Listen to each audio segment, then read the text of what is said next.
Hi, I'm George Pearson, and in this Photoshop logo design tutorial, we'll be doing this bubbles logo with this bursting out effect on the letter.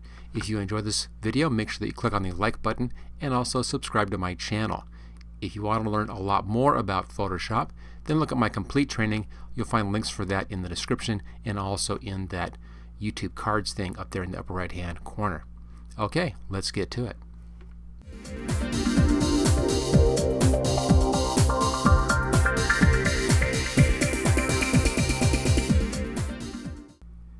In this Photoshop logo design, there are three basic elements.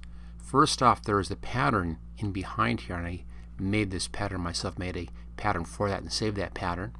Second, there is this additional bit shown up here, and third, we have the overlying additional parts in here, letters for the name for this bubbles logo. Let's take a look at all of these different aspects. Now, the most time-consuming part about this is the circle pattern. I'm not going to go ahead and show you myself doing this whole thing because I spent about 3 hours on this pattern completely, so it's too long, of course, for a video. But I'll explain to you how I did this logo pattern. This is a 2" by 2" file, and that's just going up here and doing File, New, and set the size at 2" by 2". Let this dialog box pop up here, and there we go. And it's right here. That's the one that I used. As you can see here, it's also 300 pixels per inch, so it's 2" by 2" at 300 pixels per inch. There we go. Orientation doesn't matter, obviously, since it is a square format. And I'll just go ahead and click on Create on that, and there it is. Now, if we look back at our patterns here, it looks pretty complicated, but it's actually fairly simple. I have several different sizes of these little circles in here, 4 basic colors: a light blue, a dark blue, and then a medium light and a medium dark. So not that big of a deal on the coloration in here. To do that, I simply grabbed my circle, my ellipse tool in here, and then go up here to the settings and have it set for circle and from center. Makes it real easy. And then you can set your color in right here. You can see I have my different colors across the top. There's my dark blue, there's the light blue, there's the medium light and the medium dark in there. I'll start with the light. There we are. Notice how it goes over to the left hand side. Once you do that, that's where they're kind of out of sequence in here. The actual color doesn't matter, it's just a basic light blue. And then drag like that, and you can get just different circles, different size circles. Now what I did was I went through and just made a bunch of circles, just kind of spaced out like this.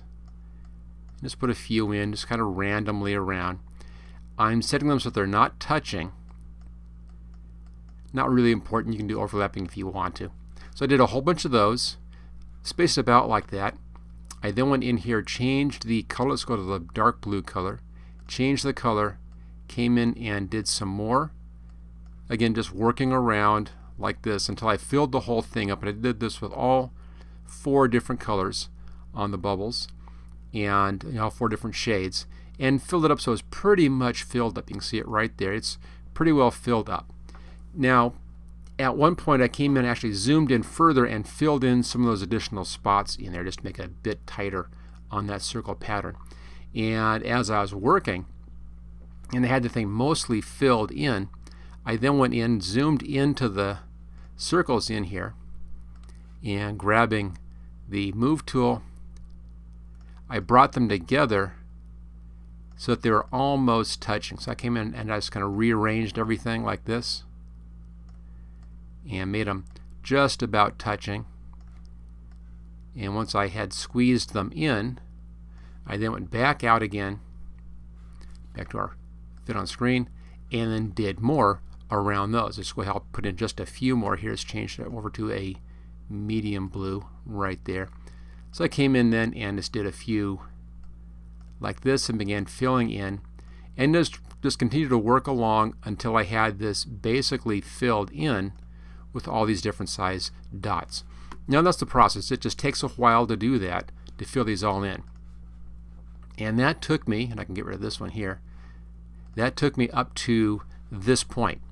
Now at this point, if I use this as a pattern, we'll be getting real strong white lines around the outside. I can demonstrate the problem here with this. I didn't solve it completely for my final in here, but it's pretty close. So let me show you what happens here. I'm going to save this as a pattern. So go up to Edit, and then come down here to Define Pattern, and choose OK. You can give it a name there if you want to. I'll just leave it at the name of the file. Let's now make a new file, File New. Open this up. I'll just do the default size, which is actually there, 7 by 5. Default size. Go to the paint bucket and change this from foreground to pattern. And on the patterns, there's the ones that I was playing with. That's the one we just did. It's always the furthest to the right, the furthest along on the list, the last one in the set. So there it is. And then I'll fill that with that pattern.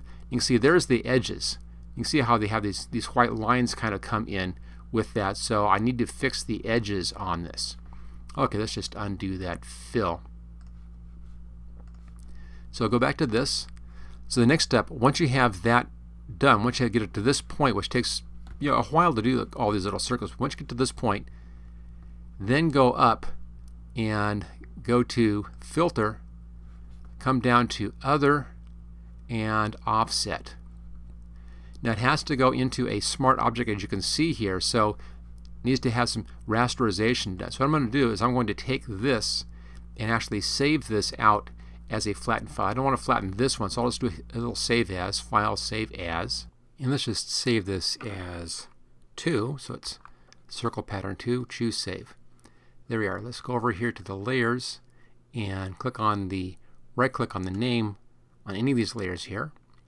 And we're going to merge visible right down there. And it brings it down to one layer and gets rid of all of those shapes. So it's just one graphic. Now we can come in and work on those edges.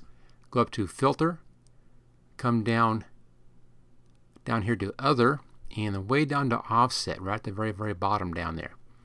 Now the image is of course 600 pixels wide. It's 300 pixels per inch, and it's 2 inches by 2 inches, so that's 600 across. So I'm going to change the offset here, 300 pixels right and 300 pixels down. And what that does is I'll just click this on and off. There you go. It just kind of moves it so that the edges are in the center. And what used to be the center is now at the 4 corners. It just kind of shifts it over and shifts it up. So we're now looking at the edges in here. Once that's done, you can then come in and add in a bit more. Let's just zoom in on this. There we go. And back to the ellipse tool. Choose whatever color you want to work with. I'm going to set this at the dark one right now. And then just begin coming in and start drawing from the center. Click in an open spot and then pull out a circle like that. And begin to fill in these empty spots. And it's empty spots that are causing those white lines.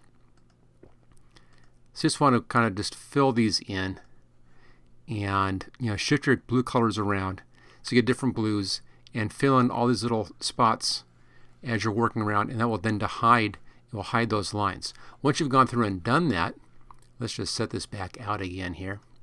Once you've gone through and you've made those changes in there, then go back and do that flip one more time. Filter, and come down to Other and Offset. Now we have to still again change that. We've added in all of these shapes one more time, so let's right click and once again merge visible. There we are. Whenever you add more circles, you have to re-merge your layer again down to just the background layer. And then Filter, Other, and Offset, and it will set it back to where it was, but this time we've added in more that have come in and they fill along those edges. So once you've gone through and you've done that, you may even come in here and do a little bit more, but just when you're back one step, fill in all those white spots along the middle lines, and that should help to hide that. What you then end up with is like this: nice, clean, tight edges, and I put in a lot more little circles around as well, just to fill this in to make a nice solid pattern. Another reason for doing that trick here where we flipped it, over and up, actually, offset over and offset up, is that it helps to match those edges as well. And that just helps to give us that nice tile effect. And it takes a bit of time to do this, of course, but it's worth it because you get a real nice custom pattern once you're finished. You also can change the coloration in this. Simply flatten your image one more time and then use your hue saturation. You can change your colors around different tones and shades and give you even more patterns based upon this one pattern. Once that is done, then simply save this pattern, go up to Edit, come down to Define Pattern right there, and I'll just give this one a name this time. I'll call it Circles Pattern, and let's just give it a number as well. Circles Pattern 1, choose OK, and there we are. Alright, there's the pattern. And I'll close that down and close that down. Here's our basic file. Now again, this one isn't quite perfect yet, but it's close enough for this video. I'll go to my paint bucket. We're still on pattern. Make sure you go to the last one in your list and then fill. And so we're pretty good. You can still kind of see those lines if you look for them, but we're pretty good now. Have a pretty nice clean fill. Because we're putting this into letters, you won't see those lines. They'll just disappear. Alright, so that's the process on making this dot pattern in here. Again, it's kind of a custom fill, custom pattern, and we'll use that for making that B part. Okay, let's now move on to do the rest of this now that we have the basic fill pattern taken care of. To do our logo design, let's start off with a brand new file. I'll just close this down. There we go. And then File, New. And we'll use the default Photoshop size right here, which is 7 inches wide by 5 inches tall. Add a resolution of 300 and choose Create. There we go. Let's just zoom this to fit screen. And we'll start off with the B. I'll set my colors back to black as my foreground color. And then grab the text tool. And I'm using the Gill Sans Ultra Bold typeface up here. And for the B, I have this set pretty large for this size page at 256 points. And then just click in the middle here someplace and type in a capital B. There we go. So that's the first part of this little capital B here. Now we'll be using this to fill this with that pattern. So I'm going to make a copy of this layer, text layer, just as a safety. That way I can always go back to that layer in the future. And I'm going to rasterize this one. You don't have to rasterize this, but I'll go ahead and rasterize this. It's easier to see these apart. Now we need to fill this with our new pattern. So let's put a selection in here and fill it with a selection, or you can do a layer above this and then use a clipping mask to put that inside. I'll show you both techniques here. First technique, let's just make a selection of this. Grab your little magic wand like that and select that. Go to your pattern, make sure it's set on pattern down here and you're using your pattern. It's the last one on the list, and fill, and it fills that shape with that pattern, as you can see right there. Other way, let's just undo this. I'll just use the Control Z key here to back up out of that, and let's deselect that. There we go. Other way is to make a layer above this, new layer, there we go. Fill this layer with a pattern just like that, and then right click where the name is and choose Create Clipping Mask. Same thing, it puts it inside of the B. This is actually a little bit preferable for this because you can then change this around if you want. You can change your fill easily without touching your B letter. So there's two ways to do that. This is my preferred method. Okay, so far so good. Now we need to have those bubbles flying out up here, and we need to get the rest of our text in. I'm going to put the rest of the text in first, and I'll do that by just moving this over. Let's come down to the B layer here. Double check up here where it says auto select, make sure that's not selected. There we are. If that's selected, you'll end up just moving the fill inside of the B shape, and you don't want that. And notice that this can then move the B around. The background changes, and the nice thing about that, by having these separate, is you can then use that to tweak your position on your fill if you want to improve the look. I'm going to put the B, just about in here someplace. About there is about right. Alright, go up here to the top layer. Let's switch over here to our text tool. We're still using the Gill Sans Ultra Bold, but I'll bring the size down to 71 points. And just click down here someplace. And what you want is ubbles instead of bubbles. So there's the rest of your text. Now you want to line this up so that it lines up with the bottom of the B, and so this is just inside of that. Notice it kind of overlaps there. So we want that just past that point and lining up with the bottom. If you want to be exact on this, you may want to zoom in and double check that. That looks pretty good actually down there.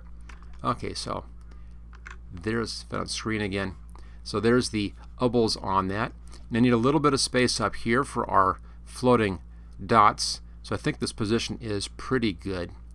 We'll adjust again once everything else is finished to make that exactly right. Let's finish up this text. Now it has just a couple things on it. We have a fill color in here, and we also have an outline around that. And then it's a little change over here for the U and the B. Let's see how that's done. But do the whole thing with layer styles. We'll then collapse the layer styles when we're finished with that. Move up to the layer menu and come down here to layer style, and let's do a color overlay first. Click on the color swatch, make sure that you're on the color overlay right there. Click on the color swatch, and then you can use the eyedropper, and as you can see the eyedropper right down there. Use the eyedropper to pick the second lightest color, which is that one. There we go, there's our color. Let's now give this an outline. Go up to stroke, there we go. And on this one, just choose the darker mid-tone right here. I already had that selected. So that's that dark one. Here's the light, there's the mid-tone, that's the darker one. To choose it, just click on the color swatch, and you can then use the eyedropper tool over here to choose whatever you want. And then set the size. I've set at 6 pixels, 6px. Everything else left as is, and choose OK. There we go. There is the outline around the letters. Now notice when we put the outline on, the whole thing came down by 6 pixels because this is set on an outline on the out. So you want to, again, using the move tool up here, just tap on the up arrow a couple of times. There we go, 3 times. Let's make that 2. That brings it back up in line again. Just kind of adjusts the height on that. All right, that takes care of the bubbles part of this one. Now I'm going to just collapse all the effects. We're done with that. I'll just collapse that. There we go. And take this now, make a copy of this layer, pull it down to the new layer button, and let's hide that. That's just a safety because we're going to be coming in here and changing this layer. We're going to rasterize this layer. Whenever I rasterize a type layer, I always save a copy of it just in case I want to go back and make changes later. Okay, right click where the name is and choose Rasterize Type right here. There we go. Notice that it still says FX over here, so there are still layer styles on this. Let me open that up again. There you go. There's our layer styles. So we need to rasterize or simplify this layer a second time. So right click on the name and rasterize layer style. So you have to rasterize it twice. The first time for the type and the second time for the layer style. So there we go. Here's our fully rasterized layer. Now come down to the B down here, hold the control key down and click on this thumbnail. That selects the contents of this layer. In this case it selects the B. We're still on the lettering layer up here, the Obels copy layer, and go up to the layer menu and new and layer via cut right there. What that does is it gives us 2 layers now. The top one has just that piece and the bottom one has that piece. Now up here on layer 2, this is the UB part of this. Let's change our foreground background colors here so white is in the foreground. Grab the paint bucket and then move up where it says pattern up to the options up here and change this to foreground. So it now will be using the foreground color, which is white, for our fill. Click inside of the U, fill it with white, and then click inside the top part here of the B and then fills that with white. And there you go. The lettering is now finished. All we have left to do is this stuff up here, upper left-hand corner. And that is done just like we did the pattern that we have for our pattern fill. So let's grab the elliptical marquee over here. All of the settings should still be the same. Circle and from center, that shouldn't have changed. If you click on fill up here, we have our colors that we use right across the top. The order may be different, but they'll all be up here. So I'll grab the light blue, goes to the fork, right there, it goes to the front. And I'll come in, I'm just going to put in just a few little of these little light blue things. Overlap a couple in there. If you want larger ones, bring those in over the edge. Like that, you can overlap these. Do just a few of those. Let's change this again, and I'll grab the medium value blue, which is right there. When that was selected, also changes, but that's fine. And let's just put in a few of these in here. I'll do a bigger one there. I'm going to do one kind of larger, overlapping that right in there. And then just put in just a few more. And you can take this out as far as you want to get the effect. Let's just get rid of that little bit. And let's put in some of the darker blue. Again, grab the dark blue color, which is right there. And put in a few of these, just kind of around a little larger one here. Maybe get a few more in closer towards the letter, so you're kind of covering up the edge on the letter a bit, maybe even some in here. And then just continue this until you feel like you have a nice effect of these moving out away from the letter. Let's do a few more of the lightest blue right there. And I'll do kind of a bigger one right there, maybe a little bit too big. Let's just undo that, do it a little bit smaller. That's better. And a few more, just kind of around. A couple more little overlapping in here and over here. And there we go. So there is our Bubbles logo design with the bubbles inside the B here and then beginning to break out up in the upper left-hand corner. Thank you for watching my video. I hope you found it useful. If you like this video, click on the like button below to let others know. You can click the subscribe button so you don't miss any of my videos in the future. I'm frequently uploading new training videos. Don't forget to check out my website at howtogurus.com.